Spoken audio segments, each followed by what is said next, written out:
Assalamualaikum warahmatullahi wabarakatuh.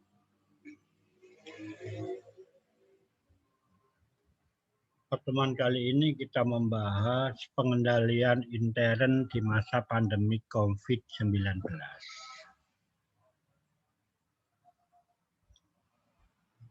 Seperti yang kita pahami bahwa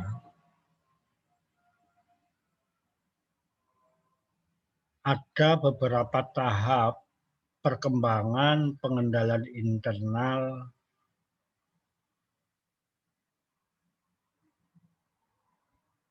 sampai saat ini.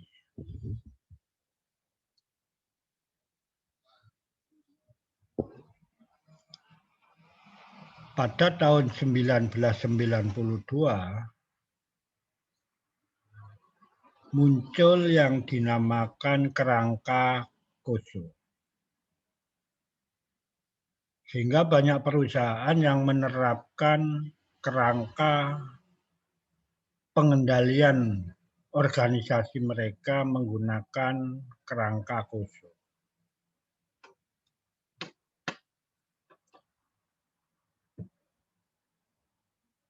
Terus pada tahun 2002, dunia dikejutkan oleh beberapa tindakan yang tidak terpuji oleh perusahaan yang dibantu oleh akuntan publik mereka, sehingga laporan keuangan mereka itu termanipulasi, yang akibatnya adalah merugikan pemegang saham. Kejadian ini memunculkan ide untuk membuat suatu hukum untuk melindungi pemilik saham, untuk melindungi investor yang ada di dalam bursa efek, yang dinamakan Sarbanes-Oxley Act. Itu pada tahun 2002. Dan ada perkembangan internal yang lainnya, yaitu risk-based internal auditing, yang dinamakan juga RBIA.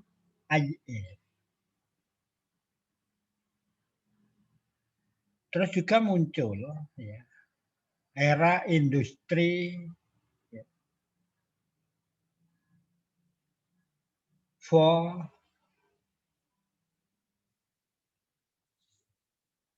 ya, era industri 4.0 ya. Kemudian untuk lebih meningkatkan pengendalian internal, maka IIA itu melakukan update standarnya pada tahun 2017.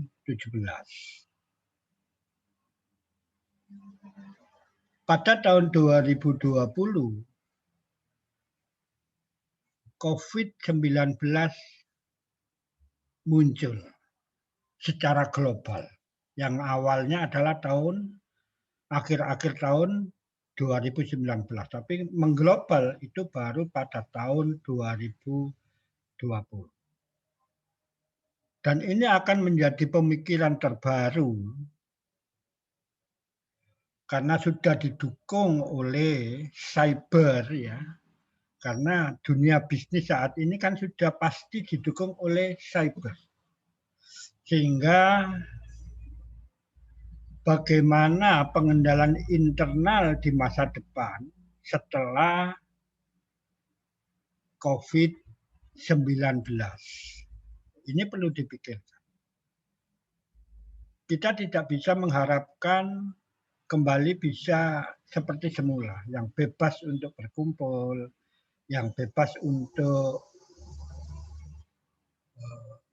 berdiskusi tanpa jarak, yang bebas tanpa pakai masker, tidak seperti itu nantinya mesti. Sehingga perlu dilakukan upaya-upaya baru untuk membahas pengendalian internal masa depan. Seperti yang kita ketahui bahwa dunia baru dalam organisasi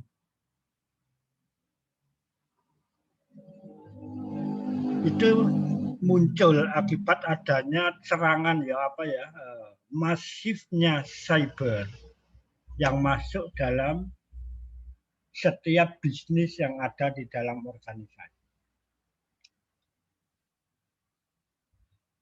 Seperti yang kita ketahui bahwa sebuah organisasi itu terdiri dari komponennya adalah operasi, baik itu jasa maupun manufaktur maupun perdagangan itu memerlukan operasi. Dan operasi ini dipengaruhi oleh strategi dan reputasi perusahaan. Reputasi perusahaan ya dari brand, terus strateginya bagaimana globalisasi, bagaimana model organisasi, bagaimana kompetisi yang dihadapi oleh sebuah perusahaan, dan transformasi yang dilakukan oleh perusahaan.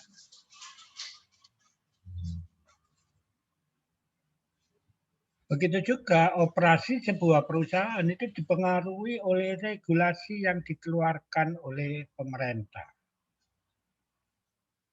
Operasi sebuah perusahaan itu dipengaruhi oleh cyber. Operasi perusahaan dipengaruhi oleh finansial. Dalam dunia baru ini, belum ada operasi perusahaan yang dipengaruhi oleh pandemi. Nah, inilah yang perlu kita pikirkan.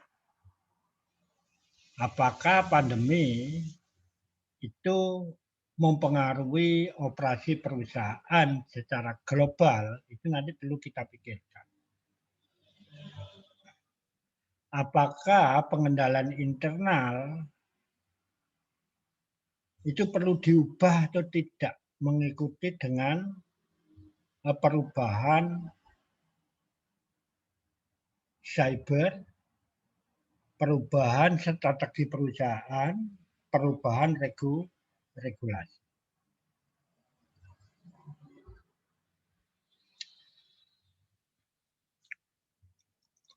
Dalam frame Kosho, komponen pengendalian intern itu ada yang dinamakan lingkungan pengendalian. Dalam lingkungan pengendalian, di sini peran pimpinan sangat besar sekali. Karena nantinya dalam lingkungan pengendalian ini, pimpinan itu harus menjadi contoh yang akan memberikan pesan bagaimana pengendalian dan etika itu harus dijalankan dalam sebuah perusahaan. Yang kedua, itu ada risk assessment.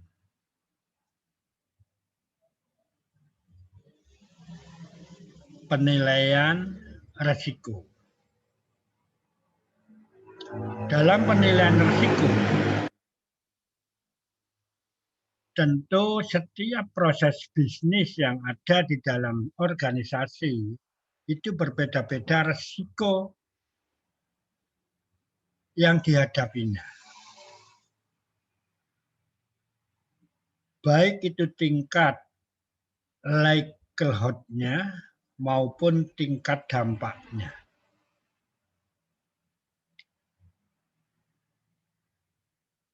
Karena setiap proses bisnis itu memerlukan panduan, misalnya prosedur dan SOP, maka penting untuk dilakukan pengendalian aktivitas. Supaya semua pekerjaan, semua aktiviti yang ada dalam proses bisnis itu sesuai dengan rencana keberlanjutan bisnis sebuah perusahaan. Yang keempat, komponen dari pengendalian internal itu adalah informasi dan komunikasi. Ya, baik yang ada di dalam lingkungan pengendalian, risk assessment, pengendalian aktivitas, itu perlu ada informasi. Diinformasikan kepada pihak-pihak yang terkait. Nah, supaya informasi itu mengena, ya, maka perlu dilakukan komunikasi. Maka komponen yang terakhir untuk memastikan bahwa lingkungan pengendalian, risk assessment, control activity maupun information and communication itu berjalan dengan baik, maka perlu dilakukan monitoring. Tentu monitoring ini dilakukan oleh tim monitor. Perusahaan bisa menunjuk tim untuk memonitoring proses bisnis yang ada di dalam perusahaan. Karena komponen pengendalian intern ini muncul sebelum adanya pandemi, maka belum ada pembahasan prinsip pengendalian internal di masa pandemi. Dari kelima komponen ini, itu terdiri dari ada 17 prinsip pengendalian intern. Jadi 5 komponen ini kalau di jumlah prinsipnya itu ada 17 prinsip. Oke, kita bicara sejenak ya sedikit terkait dengan pandemik yang ada di Indonesia. Pada tahun 2019 diumumkanlah bahwa COVID-19 itu merupakan pandemi.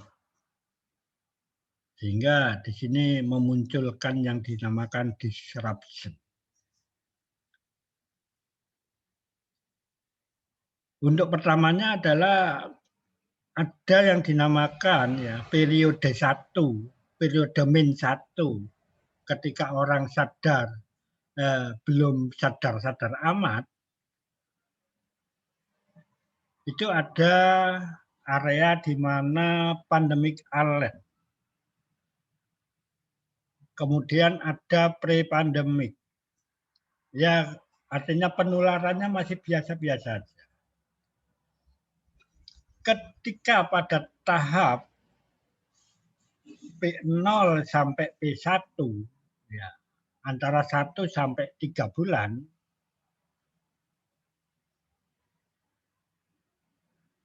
maka kita tahu bahwa wah begitu dahsyat ya serangan dari COVID-19. Karena begitu dahsyatnya, sehingga pemerintah perlu mengeluarkan sebuah aturan.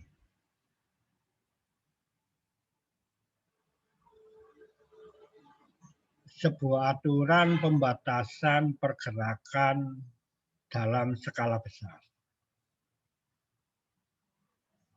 Artinya pergerakan itu dilarang sekabupaten, dilarang seprovinsi ya.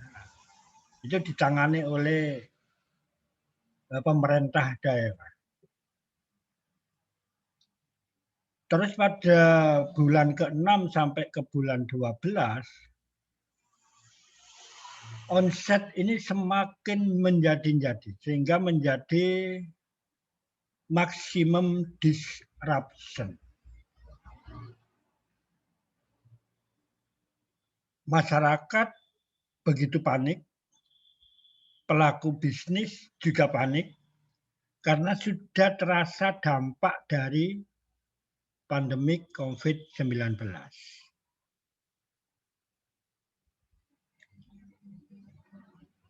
Apakah nanti akan ada second wave pada bulan 12 sampai 2 tahun? Ternyata pada bulan ini, yaitu bulan 6 tahun 2001, seolah-olah second wave ini sudah mendekati. Kayaknya ada gitu ya. Nah, apa yang harus dilakukan oleh sebuah organisasi agar second wave ini tidak berdampak begitu besar pada operasi perusahaan, tidak berdampak begitu besar pada finansial perusahaan. Tentu salah satunya adalah merubah ya, strategi bisnis yang dilakukan organisasi. Kalau tidak mau merubah strategi bisnis, ya mereka akan terbawa arus ke second wave. Pada tahap second wave mereka tidak malah bisa bertahan, tapi mereka akan semakin tenggelam dimakan oleh pandemi COVID-19.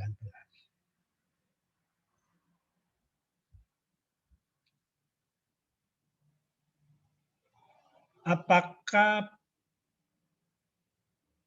kebangkrutan atau kesulitan finansial yang dialami oleh perusahaan saat ini itu karena kegagalan perencanaan, kegagalan strategi, atau disebabkan oleh pandemi COVID-19.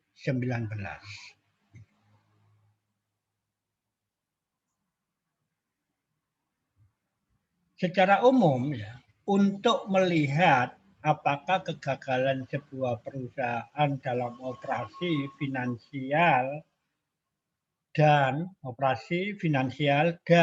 strateginya itu karena COVID-19, maka kita harus memahami teori Black Swan atau angsa hitam.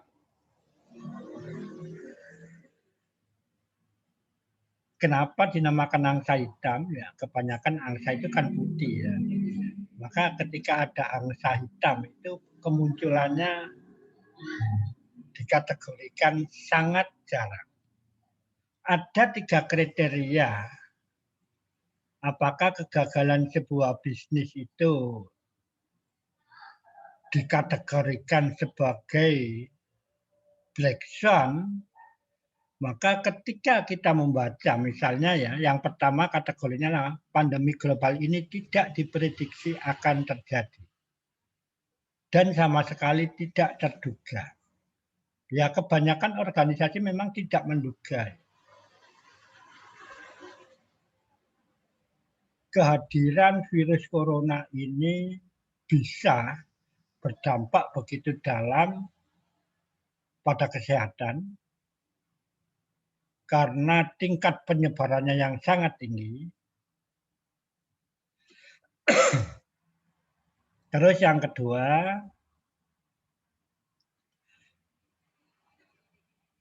dampak ini tidak hanya untuk satu sektor, tetapi hampir semua sektor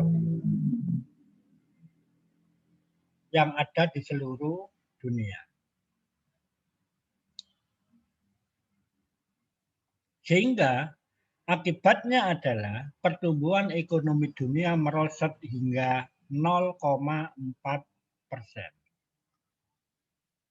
Ya tentu ini dikarenakan oleh aturan-aturan yang telah dibuat oleh pemerintah untuk mencegah supaya virus ini tidak menular begitu banyak.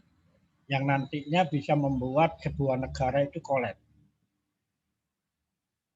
Yang terakhir adalah muncul pengamatan bahwa pandemik dan kemerosotan perekonomian dunia dapat diprediksi.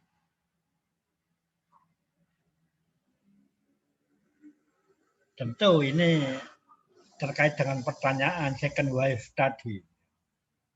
Apabila ada second wave, maka untuk mempertahankan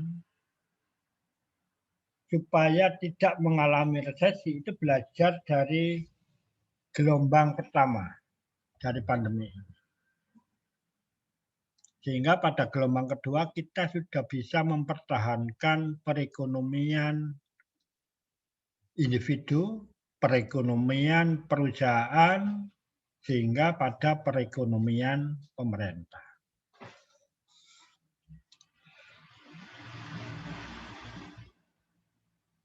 Pengendalian internal di masa pandemi COVID-19, khusus untuk lingkungan pengendalian. Lingkungan pengendalian ini secara naturalnya itu adalah urusan pimpinan. Pimpinan itu dalam artian ada dewan komisaris, ada dewan direktur. Sehingga dewan komisaris maupun dewan direktur itu harus membuat secara spesifik pengendalian internal terkait dengan kesehatan dan keselamatan pegawai. Karena hal itu merupakan yang paling penting.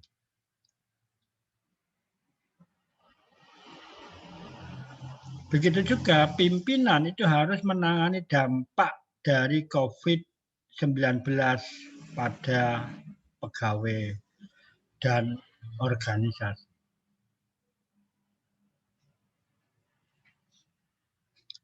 Yang kedua, pimpinan harus mempunyai komitmen untuk patuh pada pedoman kesehatan masyarakat yang telah dikeluarkan oleh pemerintah terkait dengan pencegahan penyebaran COVID-19. Baik itu pada gelombang pertama maupun gelombang kedua, ya, apakah nanti ada lagi yang dinamakan gelombang ketiga. Gelombang kedua ini kan mulai munculnya dari India kan itu kan. Kalau gelombang pertama munculnya dari Wuhan. Terus yang ketiga, pimpinan itu harus melakukan peninjauan ulang terkait dengan rencana keberlanjutan bisnis. Karena keberlanjutan bisnis itu dipengaruhi oleh operasi, dipengaruhi oleh rencana strategi, dipengaruhi oleh finansial, dipengaruhi oleh cyber maupun peraturan pemerintah. Makanya jika perlu ketika ada peraturan ya berubah, cyber juga berubah, maka rencana strategis untuk keberlanjutan bisnis juga harus diperbarui agar sesuai dengan skenario saat ini. Keterlambatan untuk memperbarui maka membuat sebuah organisasi itu satu langkah lagi akan masuk ke dalam ya lubang yang sangat dalam.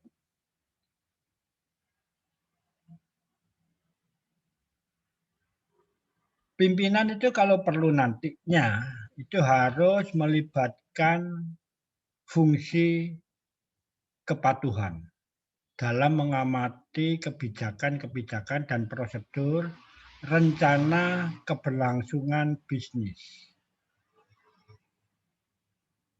Karena untuk rencana keberlangsungan bisnis, loyalitas sebuah organisasi yang di dalamnya ada individu-individu itu sangat penting loyalitasnya. Jadi bagaimana pimpinan itu membangun supaya karyawannya walaupun dalam masa COVID itu loyalitasnya tidak luntur dan tetap bekerja sesuai dengan tujuan yang ingin diraih oleh sebuah organisasi. Komponen pengendalian internal yang kedua adalah risk assessment. bagaimana ya pengendalian internal masa pandemik terkait dengan risk assessment. Lagi-lagi ya, dewan, komisaris, itu harus melakukan rapat secara darurat. Ya. Karena rapat darurat berarti ya tentu rapat yang tidak direncanakan, tetapi harus dilakukan untuk menyampaikan pentingnya penanganan krisis COVID-19 dan menunjukkan bahwa Dewan Komisaris ini melakukan pengawasan yang sangat kuat terkait dengan penanganan COVID-19.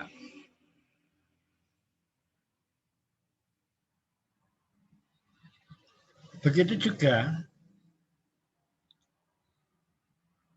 Dewan Komisaris bersama Dewan Direksi itu bisa membentuk yang namanya Komite 19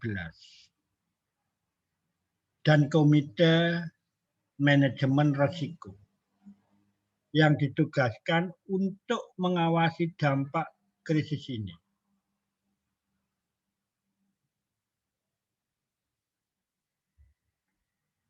Jadi untuk bisa mengawasi maka dilakukanlah ya, dipetakanlah kemungkinan terburuk yang dialami oleh sebuah perusahaan karena COVID ini. Tentu tidak semua proses bisnis itu akan mengalami hal yang buruk. Ada beberapa proses bisnis yang tentunya mengalami hal yang baik. Assalamualaikum. Ya. Ya sebentar aku tak nonton dilik ya. Aku ono daring. Yuk santai ya. Nih. Terus yang ketiga, diskusi secara terbuka terkait dengan kapasitas Dewan Komisaris dalam mengawasi rencana keberlanjutan bisnis. Dan kalau perlu dilakukan penggantian jabatan orang-orang inti di perusahaan jika dibutuhkan. Kenapa ya jabatan orang-orang penting ini bisa diganti? Ya karena ada perubahan tadi. Oke, rekan-rekan mahasiswa yang saya hormati.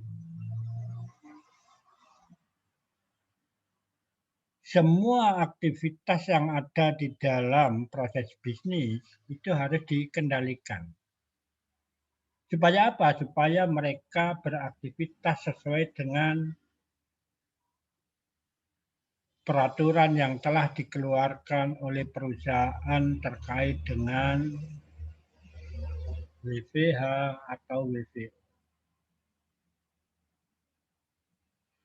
Terus yang kedua, lakukan kontrol manajemen atau kontrol aktivitas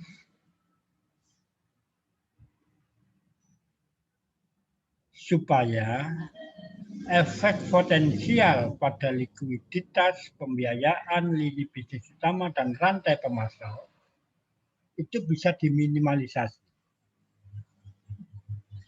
Jadi dampaknya tidak terlalu dalam. Oke, rekan-rekan mahasiswa yang saya hormati. Demikian pembahasan terkait dengan pengendalian intern di masa COVID. Sekian, saya akhiri. Wassalamualaikum warahmatullahi wabarakatuh.